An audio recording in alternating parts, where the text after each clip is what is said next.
आज का टॉपिक हमारा हो गया है क्या, ओम्स लॉ। तो ओम्स लॉ तो तुम 10th क्लास से ही पढ़ रहे हो कि किसी कंडक्टर के क्रॉस तुम वोल्टेज अप्लाई करोगे तो उसमें करंट फ्लो करेगा, और जो करंट है वो वोल्टेज के डायरेक्टली प्रोपोर्शनल। तो वोल्टेज करंट के डायरेक्टली प्रोपोर्शनल, और जब प्रोपोर्शनलिटी हटाते हैं तो क्या होता है, कांस्टेंट एक्ट यहाँ पे हम पुट करेंगे जिसका नाम है आर। और आर क्या है, रेसिस्टेंस ऑफ कंडक्टर। आर है हमारा रेसिस्टेंस ऑफ कंडक्टर। और आर की वैल्यू डिपेंड करती है जो मटेरियल है, मतलब कॉपर, एल्युमिनियम है, स्टील है, किस पे है, किसका मटेरियल, इस पे डिपेंड करता है, शेप एंड साइज पे डिपेंड करता है। और इसका एसआई यूनिट क्या होता है, ओम्स, ओम। अब यहाँ पे देखो, कंडक्टर को हम टू टाइप्स में डिवाइड कर देते हैं, एक होता है ओमिक कंडक्टर, एक होता है नॉन ओमिक कंडक्टर। तो ohmic conductor non ohmic conductor का क्या डिफिनेशन है, जरा देखो जरा। तो यहाँ पे हम एक ग्राफ बनाएंगे करंट एंड वोल्टेज का।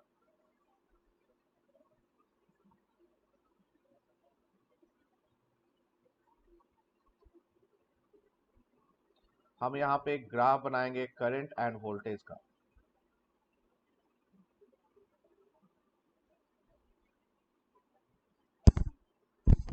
y एक्सिस पे हमारा करंट, x एक्सिस पे ग्राफ। ग्राफ यदि तुम्हारा स्ट्रेट लाइन है through origin, straight line through origin, तो वो तुम्हारा हुआ ओमिक कंडक्टर। और दूसरी तरह का ग्राफ होगा तो हुआ नॉन ओमिक कंडक्टर। आई बात समझ में। यदि ग्राफ तुम्हारा है स्ट्रेट लाइन थ्रू ओरिजिन,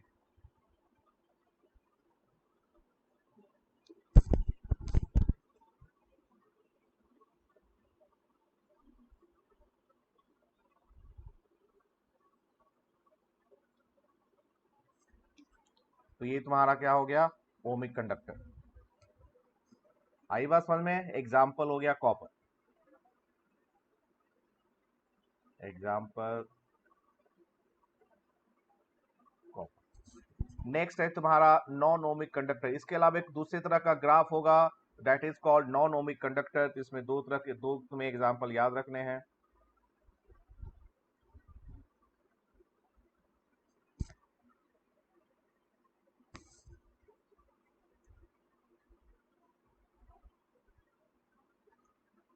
या तीन में बना देता हूं, तीन याद रखो।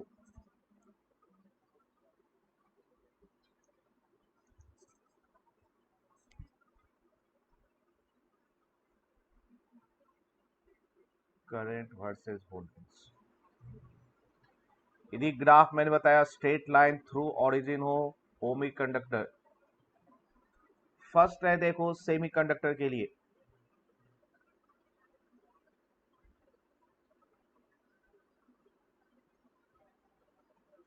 इसके लिए ग्राफ इस टाइप का होता है।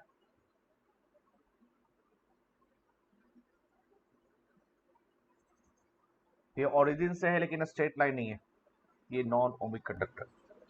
दूसरा है एलॉय है, दो मटेरियल का, गैलियम एंड आर्सेनिक का एलॉय है, गैलियम आर्सेनिक एलॉय। इसका ग्राफ जो है कुछ इस टाइप का होता है।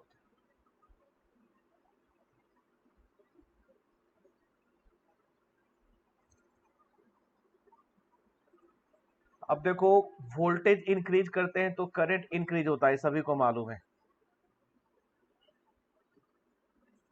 तो देखो फर्स्ट रीजन में देखो, यहाँ पे फर्स्ट रीजन में वोल्टेज इंक्रीज कर रहे हैं तो करंट इंक्रीज कर रहा है, लेकिन सेकंड रीजन में वोल्टेज इंक्रीज कर रहे हैं तो करंट डिक्रीज कर रहा है। तो इसमें तुम्हें याद रखना है, इस वाले रीजन को बोलते हैं निगेटिव रेसिस्टेंस रीजन। इसका नाम है निगेटिव रेसिस्टेंस रीजन। और ये है तुम्हारा पॉजिटिव रेसिस्टेंस रीजन। और थर्ड है तुम्हारा वाटर वोल्टामीटर। इसमें ग्राफ स्ट्रेट लाइन है लेकिन ओरिजिन से नहीं।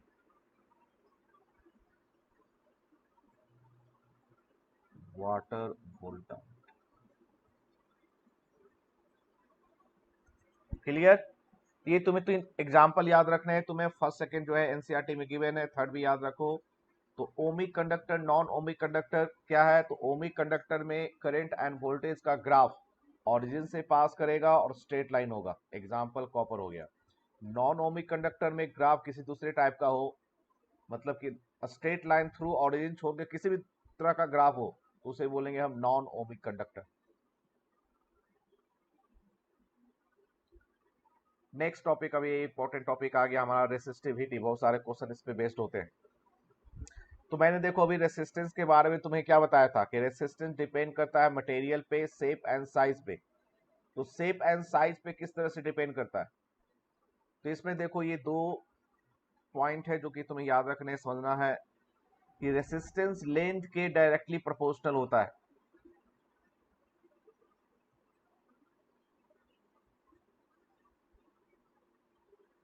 जैसे ये कंडक्टर है।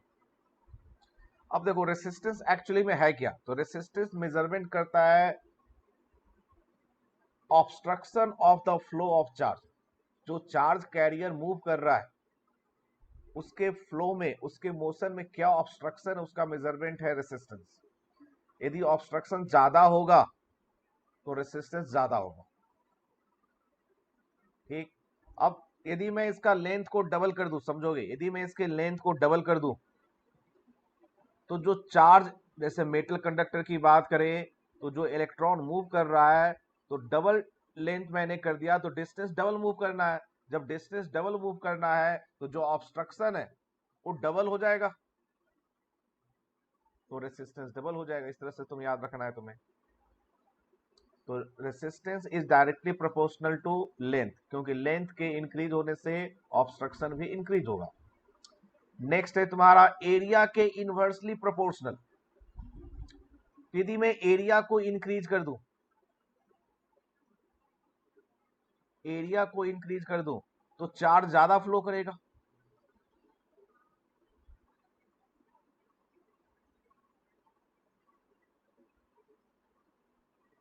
तो चार्ज ज्यादा फ्लो करेगा, इसका मतलब क्या हुआ? करंट ज्यादा फ्लो करेगा, और करंट ज्यादा फ्लो करेगा इसका मतलब रेजिस्टेंस कम है। तो शेप एंड साइज पे किस तरह से डिपेंड करता है रेसिस्टेंस? तो फर्स्ट पॉइंट की resistance is directly proportional to length. Second, resistance is inversely proportional to its area. और दोनों को कंबाइन करेंगे तो मैथमेटिकली क्या लिख सकते हैं? Resistance proportional to length divide by area, और यहाँ पे जो कांस्टेंट लगेगा that is called resistivity of conductor. और ये सिर्फ किस पे डिपेंड करता है? मटेरियल पे। तो कहेगा कि एक रेसिस्टर है, उसका रेसिस्टेंस है 10 ओम, उसको मैंने स्ट्रेच करके, स्ट्रेच करने का मतलब उसको हथौड़े से पीट पीट के लंबा कर दिया, हमने उसका लेंथ डबल कर दिया, तो बताओ रेसिस्टिविटी में क्या चेंज होगा? तो मटेरियल तो सेम है तो रेसिस्टिविटी सेम रहेगा, लेकिन लेंथ चेंज हो गया, एरिया चेंज हो गया, तो रेसिस्टेंस चेंज हो जाएगा। तो अभी हम इसके इस तरह के प्रॉब्लम आगे करेंगे। तो रेसिस्टेंस एंड रेसिस्टिविटी में क्या डिफरेंस हो गया? रेसिस्टेंस डिपेंड करता है मटेरियल पे, shape and size, shape and size का मतलब लेंथ एंड एरिया पे। रेसिस्टिविटी सिर्फ डिपेंड करता है मटेरियल पे। और रेसिस्टेंस और रेसिस्टिविटी का formula R equal to rho resistivity into length divide by area. बोलो क्लियर है ये पॉइंट यहां तक?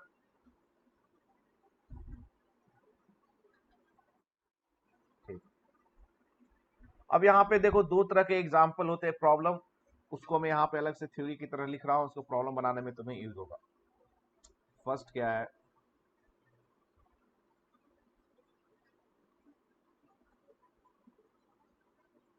when a wire is stretched,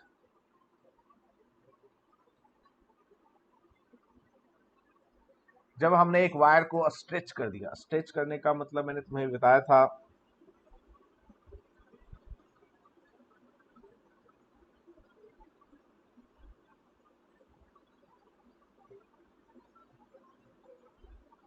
जब हम स्ट्रेच करेंगे तो लेंथ तो इंक्रीज होगा, लेकिन इसका एरिया क्या हो जाएगा? डिक्रीज कर सकते। तो रेसिस्टेंस में किस तरह से चेंज होगा ये हमें बताना है।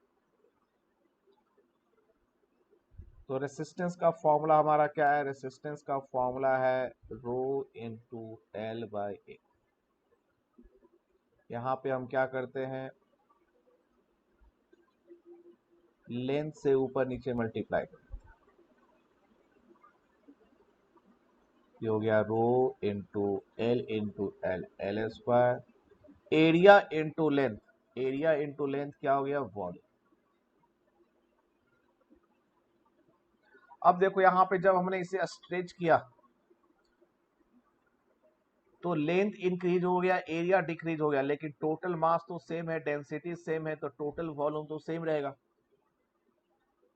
तो वॉल्यूम कांस्टेंट, रो कांस्टेंट, तो यहां पे हम क्या लिख सकते हैं इसको? Resistance is directly proportional to length. इसका मतलब क्या हुआ कि यदि एक वायर को स्ट्रेच करके उसके लेंथ को डबल कर दे, लेंथ को डबल कर दे, तो दो तरीके से समझ सकते हो। देखो यदि हम इस बेसिक फॉर्मूले को देखें तो लेंथ डबल होगा तो एरिया हाफ हो जाएगा, तो रेसिस्टेंस में क्या चेंज होगा? तो देखो एल के प्रोपोर्शनल है, लेंथ डबल तो रेसिस्टेंस डबल, और एरिया हाफ हो रहा है तो फिर से डबल, तो कितने हो गए? 4 टाइम्स। इस फॉर्मूले में डायरेक्ट हम पुट कर देंगे, क्योंकि हमने इसको वॉल्यूम करके एरिया को हटा दिया कि लेंथ को डबल कर रहे हैं तो उसका स्क्वायर के प्रोपोर्शनल, तो रेसिस्टेंस कितने टाइम्स हो जाएगा? 4 टाइम्स। यदि स्ट्रेच करके लेंथ को ट्रिपल कर रहे हो, लेंथ 3 टाइम्स, तो 3 का स्क्वायर 9, तो रेसिस्टेंस हो जाएगा 9 टाइम्स। बोलो क्लियर है पॉइंट?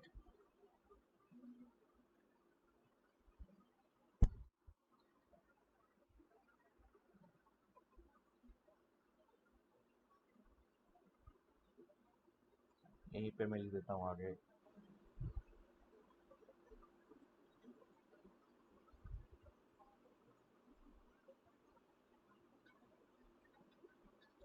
सिमिलरली रेसिस्टेंस जो था ना हमारे पास, क्या था formula? Rho into L by A. अब मैं एरिया के टर्म्स में निकालना चाहूं तो ऊपर नीचे एरिया से मल्टीप्लाई कर, तो ऊपर वॉल्यूम हो गया, तो ये एरिया के स्क्वायर के इनवर्सली प्रोपोर्शनल। और यदि वायर सिलिंड्रिकल है तो एरिया होता है पाई आर स्क्वायर, तो ये रेडियस के 4th पावर के इनवर्सली प्रोपोर्शनल।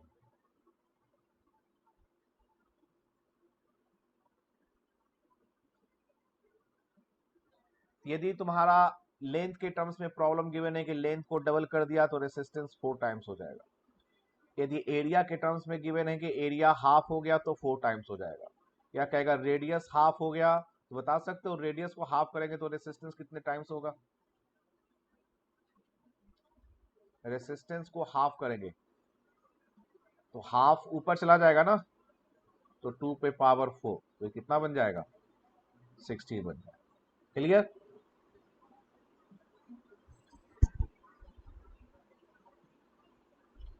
एक दूसरा हमारा होता है मास के दो वायर के लिए। देखो ये हमारा एक पॉइंट था, point number 2।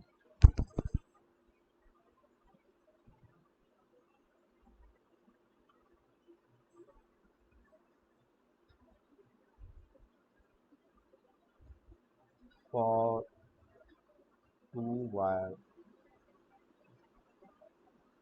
Of same material, दो वायर हमारे पास है, दोनों का मटेरियल सेम है बट डिफरेंट मास,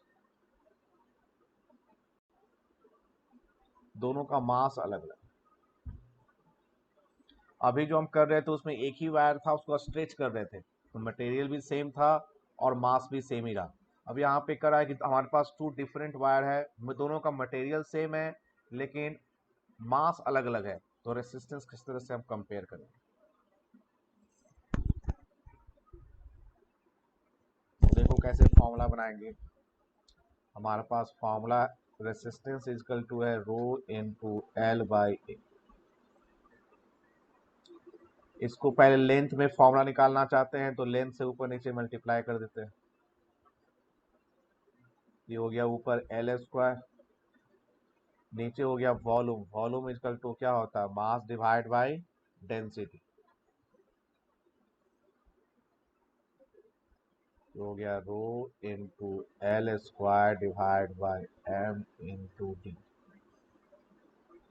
अब देखो मटेरियल सेम है तो तुम्हारा जो रेसिस्टिविटी है सेम, डेंसिटी सेम,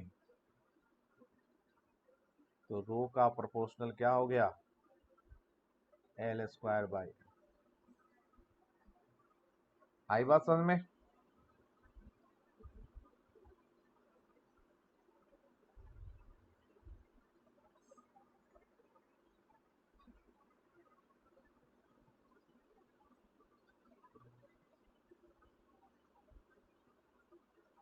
उसी तरह से मास एंड एरिया के टर्म्स में निकालना हो तो कैसे बनेगा हमारा फॉर्मूला, आर का फॉर्मूला हमारे पास है रो इंटू एल बाई ए। इस बार एरिया के टर्म्स में निकालना, मास एंड एरिया के टर्म्स में, तो एरिया से ऊपर नीचे मल्टीप्लाई, लेंथ इंटू एरिया क्या हो गया, volume, volume is equal to mass divide by density, और ये हो गया एरिया। यहाँ पे रेसिस्टेंस किसके प्रोपोर्शनल हो गया, मास डिवाइड बाय एरिया, और एरिया को रेडियस के टर्म्स में पाई आर स्क्वायर कर दे, ये हो जाएगा मास डिवाइड बाय रेडियस पे पावर।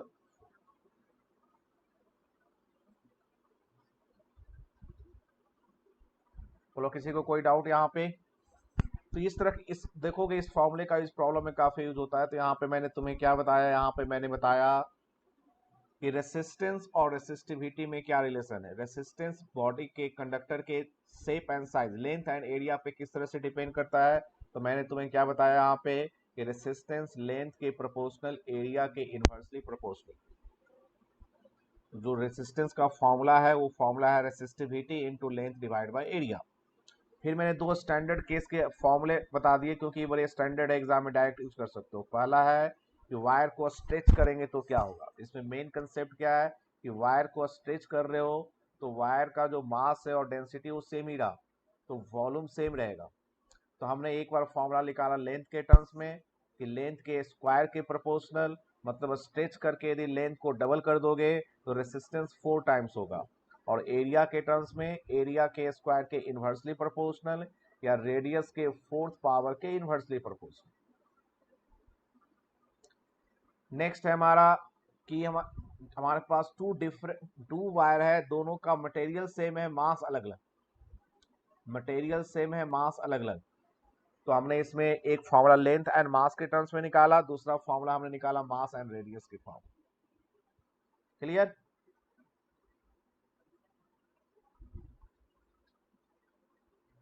तो देखो इसमें कुछ प्रॉब्लम हो कर सकते हो। नंबर 4 करके देखो जरा, नंबर 4 बनाओ।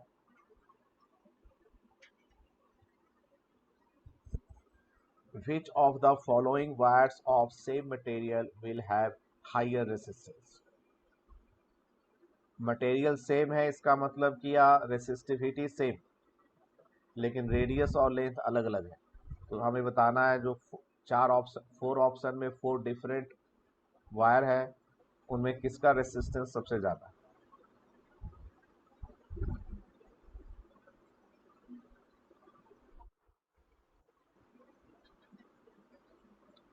नंबर सी निकाला, देखो कैसे कैलकुलेट, बिना कैलकुलेट किए कैसे निकालेंगे। रेसिस्टेंस का फॉर्मूला होता है रो इंटू एल बाई ए, तो हमें ग्रेटर बताना है। तो ए और सी में पहले चेक कर लेता हूं, मैं ए और सी में चेक कर लेता हूं। देखो तो ए और सी में रेडियस सेम है, तो जिसका लेंथ ज्यादा होगा उसको ज्यादा हो जाएगा, है ना। तो ए और सी में देखें तो ये ज्यादा होगा, एक ऑप्शन हमारा ये निकला। और बी और डी को देखो तो इसमें रेडियस सेम है, एरिया सेम है, तो जिसका लेंथ, हाँ जिसमें इसमें वही चीज है, जिसमें लेंथ ज्यादा होगा वो ज्यादा हो जाएगा, तो ये हो गया। अब सी और डी को देख ले, इसमें लेंथ सेम है तो जिसका एरिया कम होगा वो ज्यादा हो जाएगा। तो इसमें एरिया किसका कम है, जिसका रेडियस कम, तो आंसर हमारा क्या हो जाएगा, सी। आई बात समझ में सबको? बिना कैलकुलेशन के कैसे निकाला हमने। पहले मैंने सेम रेडियस वाले को कंपेयर कर लिया, ए एंड सी को, और बी एंड डी को, इन दोनों में जो ग्रेटर ग्रेटर था उन दोनों को आपस में कंपेयर कर लिया।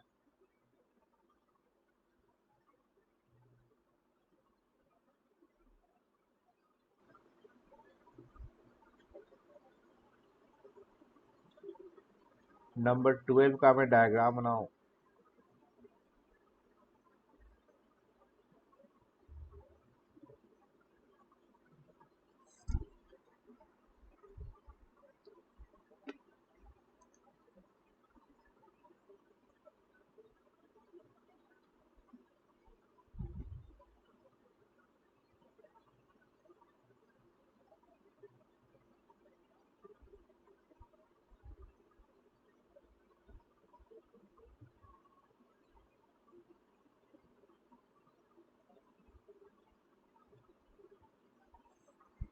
तो इस तरह से एक रेक्टेंगुलर ब्लॉक है और इसका डायमेंशन क्या है, एक ब्लॉक है जिसका डायमेंशन है 1 centimetre, 1 centimetre, 100 centimetre.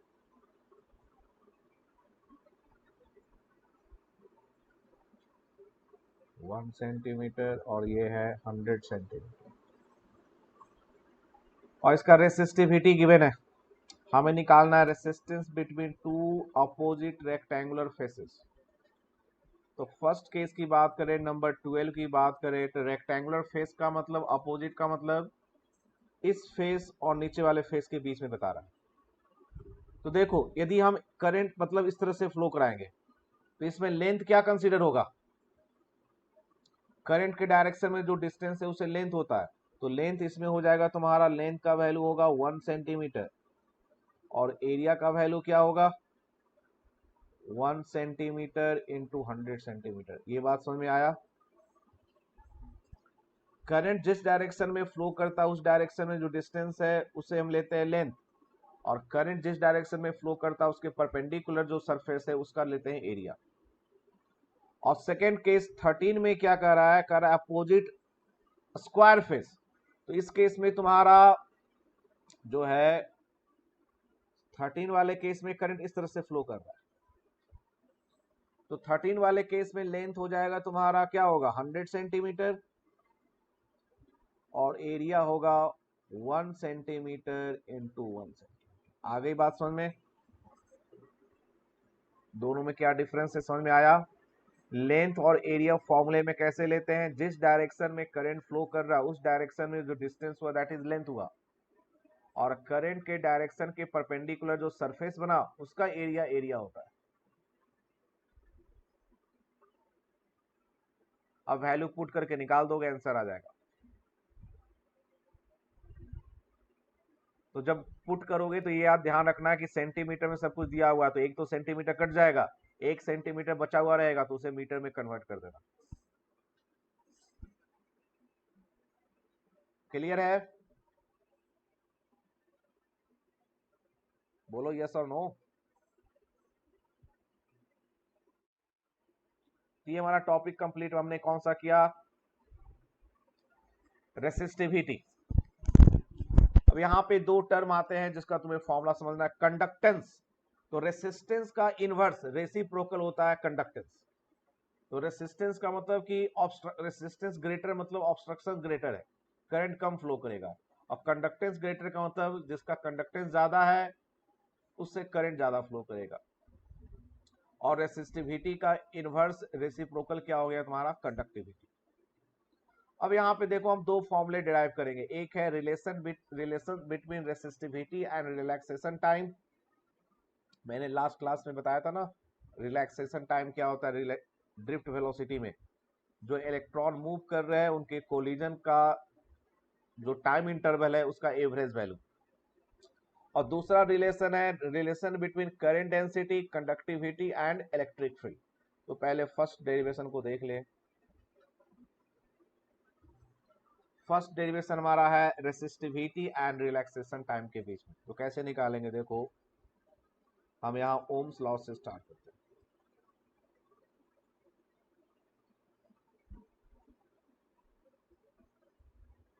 From Ohm's law, Ohm's law हमारा क्या है, R equal to rho into L by, ये तो मैंने गलत बता दिया, ओम्स लॉ क्या है हमारा, V equal to I R है ना, ओम्स लॉ ये हो गया V इक्वल टू आई। तो जैसे एक वायर है, इसमें करंट फ्लो कर रहा है, इसका लेंथ है L, अब मैं थोड़ा सा इस तरह से बना दूं,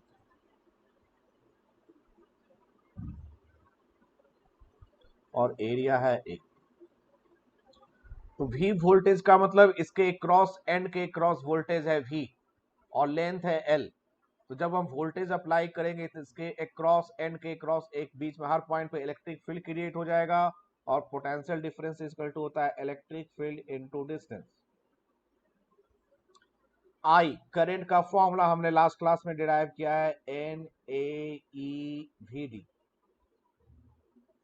और रेसिस्टेंस का फॉर्मूला भी हमने देखा है, resistivity into length divide by area. और इसमें देखो कुछ पॉइंट को क्वांटिटी कैंसिल कर दे, length length cancel, area into area cancel, ये हो गया E equal to NeVD। Drift velocity क्या होता है, E by M into tau into rho, E cancel, तो रो का फॉर्मूला हो गया rho equal to M divide by NE square tau. ये हमारा रिलेशन हो गया, तुम्हें याद रखना है, रेसिस्टिविटी एंड रिलैक्सेशन टाइम में रिलेशन।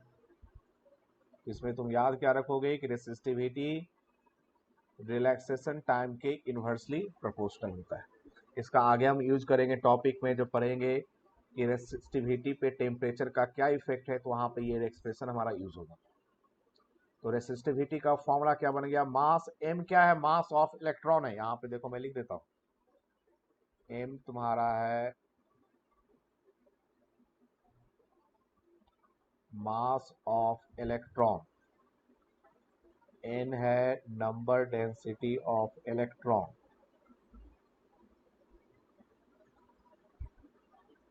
E तो तुम्हें मालूम ही है क्या है, चार्ज ऑफ इलेक्ट्रॉन।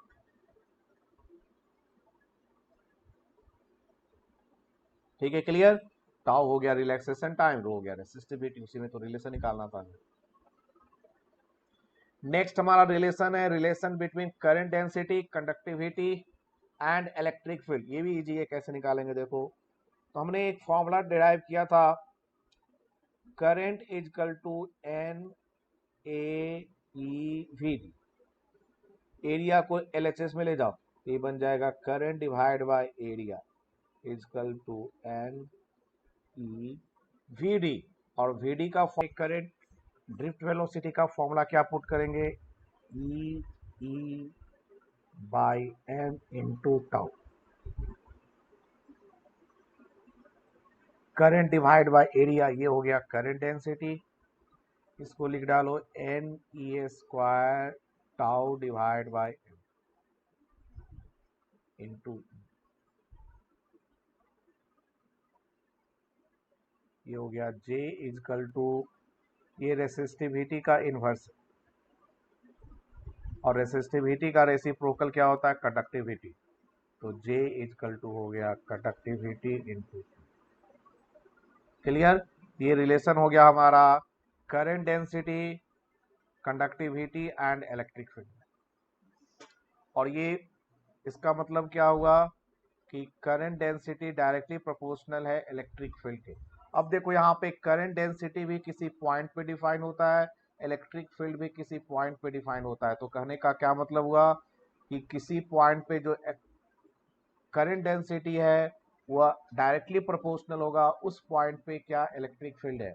और ये ओम्स लॉ का ही अनदर फॉर्म है, it is another form of Ohm's law, it is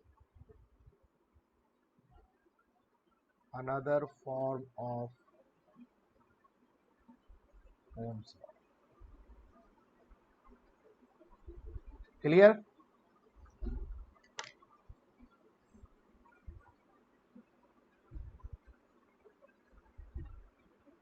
अब देखो ये तो प्रॉब्लम गिवन ही है, एक मैं दूसरा प्रॉब्लम तुम्हें बताता हूँ यहाँ पे।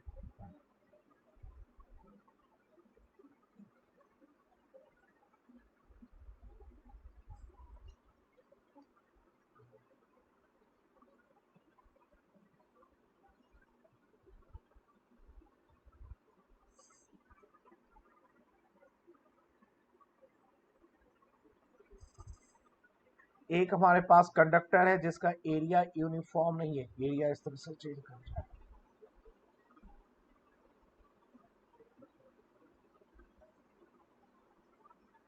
लेकिन इसमें जो करंट फ्लो कर रहा है वो गिवन है, स्टेडी करंट फ्लो कर रहा है। स्टेडी करंट का मतलब कि जो भी करंट फ्लो कर रहा है वो चेंज नहीं हो रहा, कांस्टेंट करंट फ्लो कर रहा है।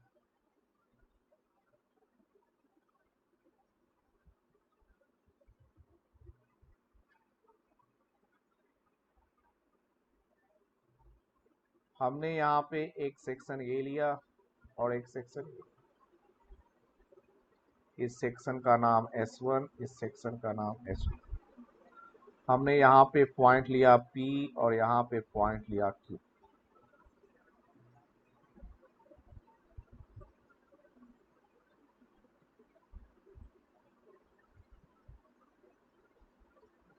A steady current is flowing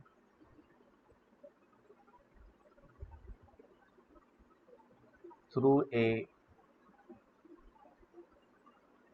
wire of non-uniform cross section.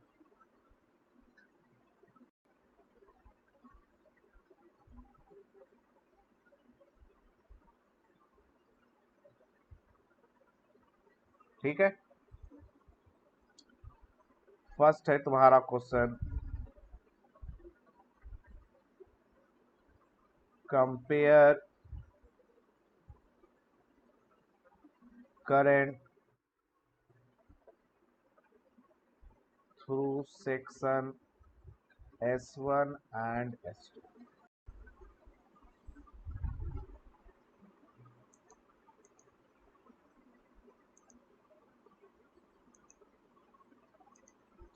तुम्हें सेक्शन 1 एंड सेक्शन 2 से करंट कंपेयर करना है, और ये गिवन है कि ये कंडक्टिंग वायर है, एरिया नॉन यूनिफॉर्म है। तो S1 सेक्शन पे एरिया ज़्यादा है, S2 पे एरिया कम है। और ये भी गिवन है कि करंट स्टेडी है, मतलब करंट चेंज नहीं हो रहा, करंट कांस्टेंट करंट फ्लो हो रहा है। तो तुम्हें सेक्शन 1 एंड सेक्शन 2 से करंट कंपेयर करना है, मतलब बताना है कि किस सेक्शन से करंट ज़्यादा है, किससे कम है, या दोनों इक्वल है। 3 ऑप्शन हो सकते हैं।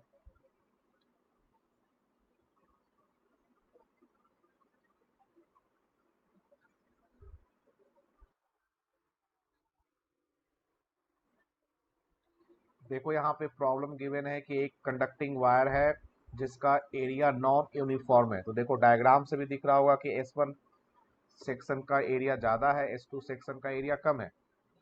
और जो करंट फ्लो कर रहा है वो स्टेडी करंट फ्लो कर रहा है। स्टेडी करंट का मतलब कि करंट चेंज नहीं कर रहा, कांस्टेंट करंट फ्लो कर रहा है हमेशा।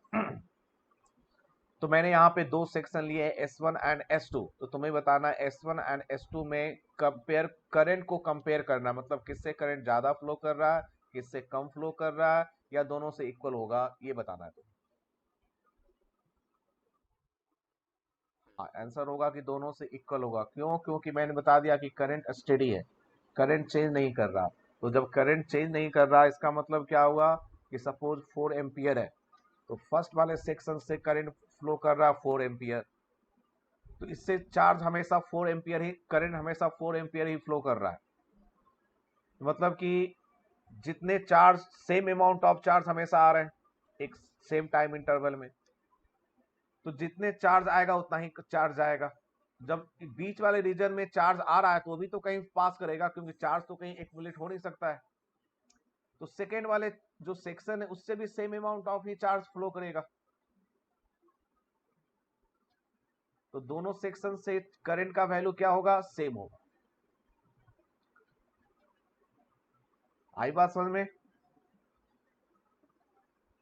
करंट का मतलब फ्लो ऑफ चार्ज, तो सेक्शन 1 से जितना चार्ज फ्लो कर रहा है वही चार्ज तो सेक्शन 2 से फ्लो करेगा, ना ज्यादा कर सकता है ना कम कर सकता है। कम चार्ज फ्लो कर रहा है, इसका मतलब बीच में चार्ज गया कहाँ पे, और ज्यादा चार्ज फ्लो कर नहीं सकता क्योंकि चार्ज तो भी होना चाहिए ना फ्लो होने के लिए। तो स्टेडी करंट है, करंट चेंज नहीं हो रहा, तो जितना चार्ज S1 से फ्लो करेगा उतना ही चार्ज S2 से फ्लो करेगा। तो तुम कहोगे दोनों में डिफरेंस क्या होगा फिर, तो देखो आगे क्वेश्चन करेंगे तो पता चल जाएगा कि दोनों में क्या डिफरेंस आएगा। यहाँ पे हमारा आंसर हो गया I1 is equal to I2। Second question में तुम्हें पता चलेगा कि दोनों के लिए डिफरेंस क्या है।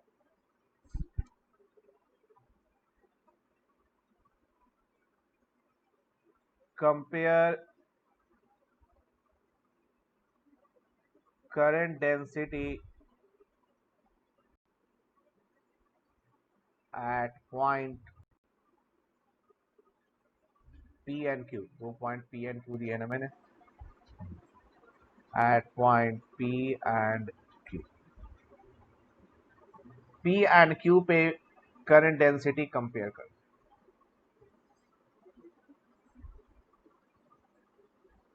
तो दोनों सेक्शन से करंट सेम है लेकिन एरिया अलग अलग है, तो डेंसिटी अलग अलग हो जाएगा।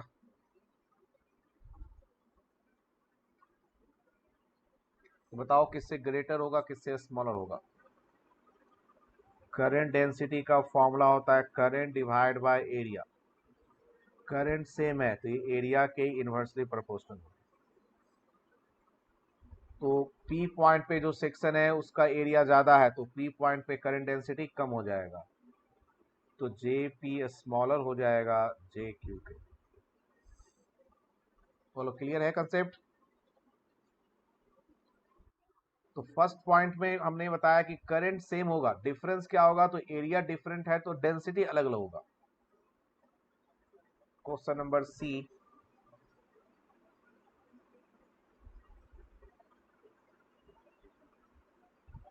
Compare drift velocity of electron, drift velocity of electron at P and Q। P and Q पे ड्रिफ्ट वेलोसिटी को कंपेयर करना है। तो हमें ये तो मालूम हो गया कि करंट दोनों सेक्शन से सेम है, P एंड Q पे करंट डेंसिटी अलग अलग होगा। अब हमें बताना ड्रिफ्ट वेलोसिटी में क्या रिलेशन है P एंड Q पे।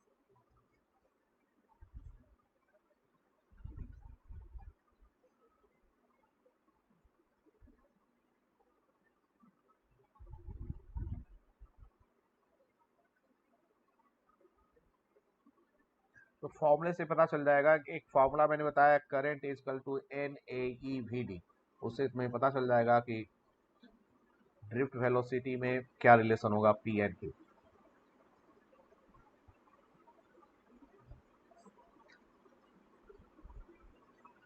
फॉर्मूला हमारे पास है I is equal to NAEVD। तो drift velocity is equal to हो गया I डिवाइड बाय NAE।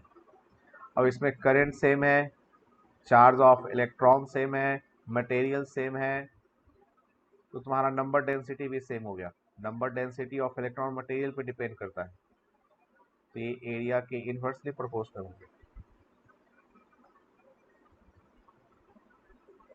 तो P पॉइंट पे एरिया ग्रेटर है तो वहां पे ड्रिफ्ट वेलोसिटी कम हो जाएगा। तो drift velocity at point P smaller हो जाएगा drift velocity at point D। Compare electric field eight P and Q। P and Q पे इलेक्ट्रिक फील्ड कंपेयर करना।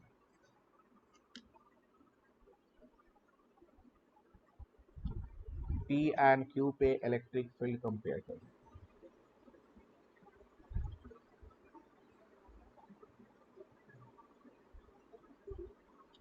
अभी मैंने देखो एक फॉर्मूला तुम्हें डिराइव किया J equal to sigma E, उससे भी निकल जाएगा, और ड्रिफ्ट वेलोसिटी का जो फॉर्मूला था उससे भी पता चल जाएगा तुम्हें कि P एंड Q पे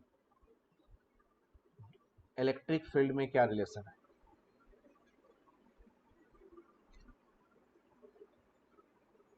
तो अभी जो मैंने फॉर्मूला बताया था यदि मैं उससे करूं तो J इक्वल टू होता है सिग्मा E। तो इलेक्ट्रिक फील्ड जो है वो डायरेक्टली प्रोपोर्शनल हो गया करंट डेंसिटी। तो जहां पे करंट डेंसिटी ग्रेटर वहां पे इलेक्ट्रिक फील्ड ग्रेटर। और करंट डेंसिटी हमने कहाँ पे ग्रेटर निकाला है, क्यू पे ग्रेटर निकाला है ना हमने करंट डेंसिटी। तो क्यू पॉइंट पे इलेक्ट्रिक फील्ड ग्रेटर है। तो electric field at Q greater than electric field at P. आ रहा है ना समझ में सब कुछ। कंपेयर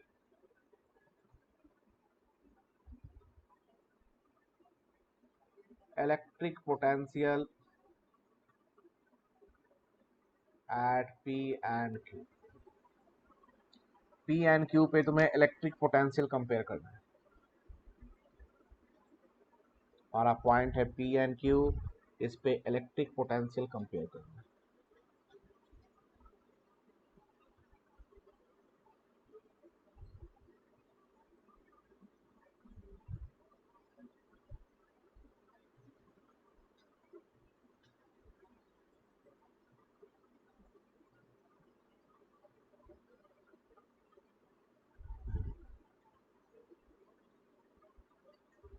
तो ये कैसे पता चलेगा, तो ये मैंने शुरू में बेसिक बताया था कि करंट फ्लो करता है positive terminal to negative terminal in the circuit. Positive का मतलब हायर पोटेंशियल, नेगेटिव का मतलब lower potential.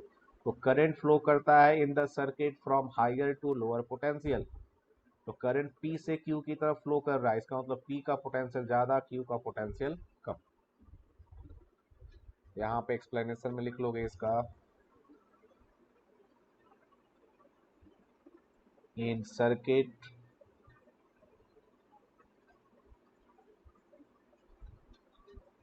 current flow in the direction of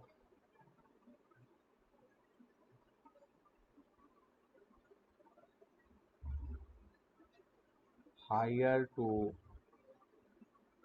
lower potential. So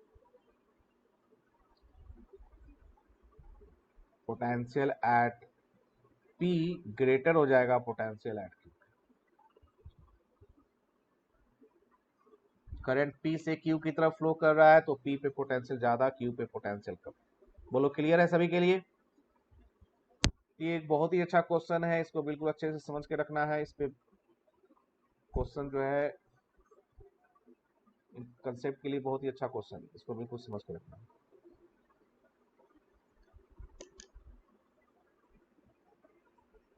यहाँ पे हमने ये सब कर लिया।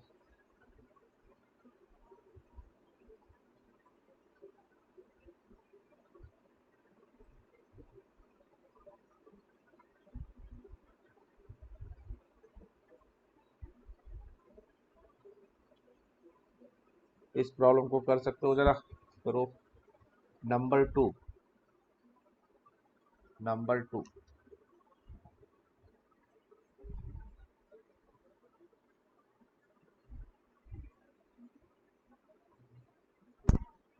इसमें कह रहा है कि हमारे पास 2 वायर है, दोनों का लेंथ सेम है।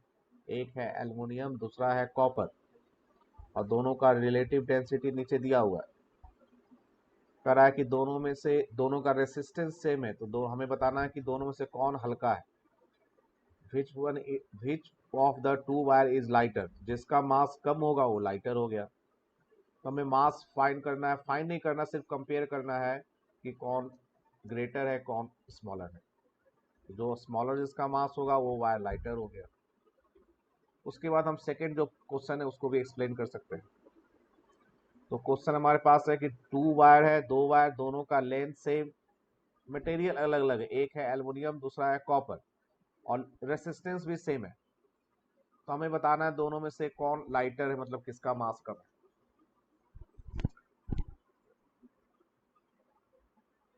तो resistance, resistivity, mass and length में देखो मैंने ऊपर फॉर्मूला लिखाया है।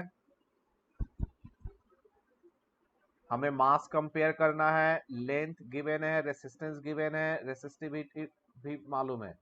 तो देखो ऊपर मैंने फॉर्मूला लिखा है, रेसिस्टेंस मास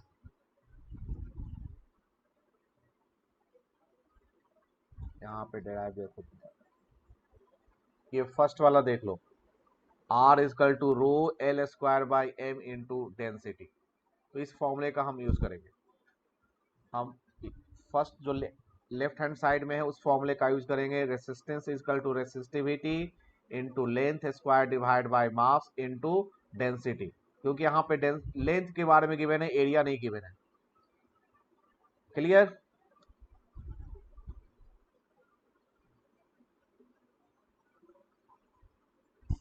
यहाँ पे फॉर्मूला यूज कर दो तुम, resistance equal to resistivity into L square by M into density. तो इस प्रॉब्लम में देखो क्या गिवन था, मटेरियल सेम है तो रेसिस्टिविटी सेम होगा, डेंसिटी सेम होगा।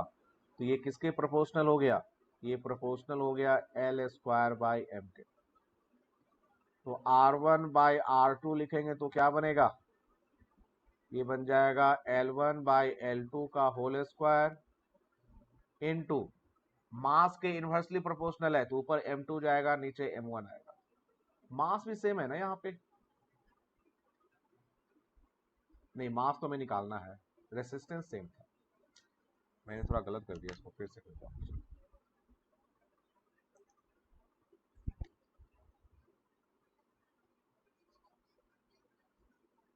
यहाँ पे मास भी तो सेम ही है,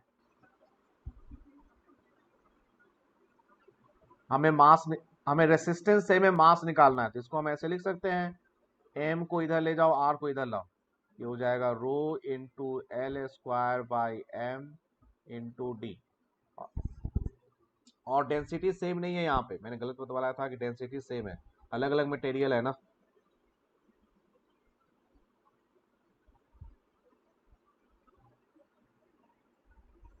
लेंथ सेम है, लेंथ सेम है, और मैंने यहाँ पे फिर कुछ गलत लिख दिया है, यहाँ पे आर होगा, ये आर, और रेसिस्टेंस भी सेम है गिवन है, सेम रेसिस्टेंस, तो ये डायरेक्टली प्रोपोर्शनल हो गया रो इंटू डी के। तो M1 बाई M2 ये हो गया रो 1 by rho 2 into D1 by D2। अब वैल्यू पुट कर दो, रो है तुम्हारा रेसिस्टिविटी गिवन है, डेंसिटी भी रिलेटिव डेंसिटी गिवन है, वैल्यू पुट कर दोगे पता चल जाएगा कौन ग्रेटर है कौन स्मॉलर। कैलकुलेट करके देखो जरा क्या है, डेंस रो फर्स्ट एल्युमिनियम ले ले, ये है 2.63 इंटू 10⁻⁸ और रो 2 है 1.72 इंटू 10⁻⁸। D1 D2 एल्युमिनियम है 2.7 और ये है 8.9। इसे कैलकुलेट करो तो देखो क्या आता है, तो मुझे लगता है ये स्मॉलर देन 1 आ जाएगा, इसका मतलब M1 स्मॉलर देन M2। 1 हमने किसको लिया था, एल्युमिनियम को, दूसरा कॉपर, तो एल्युमिनियम का मास कम है कॉपर से, तो एल्युमिनियम हो गया हमारा लाइटर।